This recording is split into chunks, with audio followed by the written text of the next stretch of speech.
11 जुलाई को होने वाली श्री राम जन्मभूमि तीर्थ क्षेत्र ट्रस्ट को आगामी उच्च स्तरीय बैठक को लेकर देश के राजनीतिक और धार्मिक गलियारों में हलचल बेहद तेज हो गई है, क्योंकि खबरों की दुनिया में ये सुगबुगाहट बहुत मजबूती से तैर रही है कि वर्तमान राम मंदिर ट्रस्ट को पूरी तरह से भंग किया जा सकता है।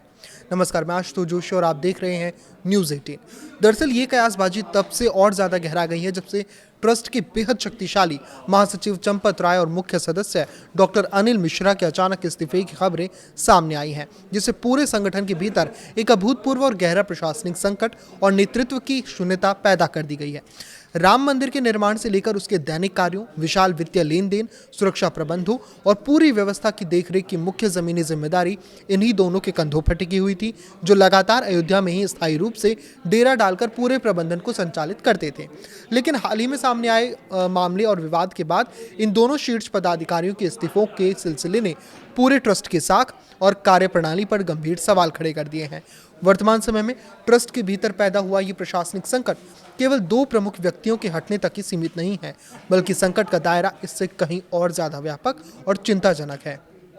क्योंकि ट्रस्ट के एक और अत्यंत प्रतिष्ठित, वरिष्ठ और सक्रिय सदस्य राजा विमलेंद्र मोहन मिश्रा, उनका बीते दिनों निधन हो चुका है, जिससे ट्रस्ट ने अयोध्या के स्थानीय प्रबंधन का एक बड़ा चेहरा खो दिया है। वहीं दूसरी ओर संपूर्ण राम मंदिर तीर्थ क्षेत्र ट्रस्ट के सर्वोच्च और सर्वमान्य अध्यक्ष महंत नृत्य गोपाल दास जी महाराज भी पिछले लंबे समय से अस्वस्थ चल रहे हैं। उनकी उम्र और गिरते स्वास्थ्य के कारण वो फिलहाल सामान्य रूप से बातचीत करने या निर्णय लेने में भी पूरी तरह असमर्थ हैं। इन मुख्य चेहरों के अलावा ट्रस्ट के कई और सदस्य भी बढ़ती उम्र और शारीरिक सीमाओं की वजह से व्यवहारिक रूप से अयोध्या आकर भागदौड़ करने, व्यवस्थाओं का निरीक्षण करने या सक्रिय रूप से दैनिक प्रबंधन को संभालने की स्थिति में बिल्कुल नहीं है।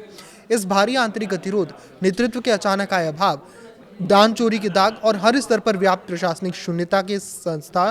को बाहर निकालने के लिए अब केंद्र सरकार और शीर्ष स्तर पर एक बहुत बड़े और ऐतिहासिक आमूलचूल बदलाव की रूपरेखा तैयार की जा रही है। सूत्रों के मुताबिक आगामी 11 जुलाई को होने वाली इस महाबैठक में राम मंदिर की व्यवस्था को पूरी तरह से रीब्रांड और रीस्ट्रक्चर करने के लिए वर्तमान ट्रस्ट को पूरी तरह समाप्त करके एक नए, आधुनिक और अत्यधिक पारदर्शी ट्रस्ट के गठन पर अंतिम मुहर लगाई जा सकती है, ताकि जनता के बीच ट्रस्ट की विश्वसनीयता को दोबारा बहाल किया जा सके।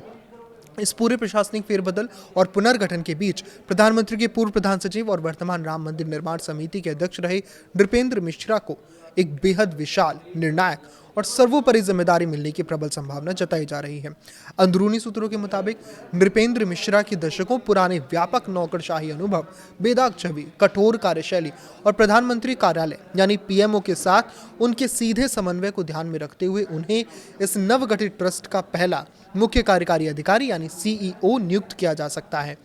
इस नियुक्ति का मुख्य उद्देश्य ये होगा कि राम मंदिर को मिलने वाले अरबों रुपए के चढ़ावे, देश विदेश से आने वाले भारी भरकम गुप्त दानों और मंदिरों के संपूर्ण वित्तीय और प्रशासनिक प्रणालियों को कॉर्पोरेट स्तर की पारदर्शिता, जवाबदेही और पूरी तरह से दाग रहित और आधुनिक तरीके से संचालित करने की संपूर्ण कमान सीधे तौर पर एक बेहद अनुभवी और विश्वसनीय प्रशासनिक व्यक्तित्व के हाथ में सुरक्षित सौंपी जा सके, जिससे भविष्य में किसी भी प्रकार के वित्तीय गबन या आंतरिक कलह की गुंजाइश को हमेशा के लिए समाप्त किया जा सके और राम मंदिर के भव्य प्रबंधन को वैश्विक स्तर के मानकों के अनुरूप सुचारू रूप से चलाया जा सके। तो इस पर आपकी क्या राय है, हमें कमेंट करके जरूर बताएं। लाइक करें, शेयर करें और इसी तरह जुड़े रहें। नमस्कार।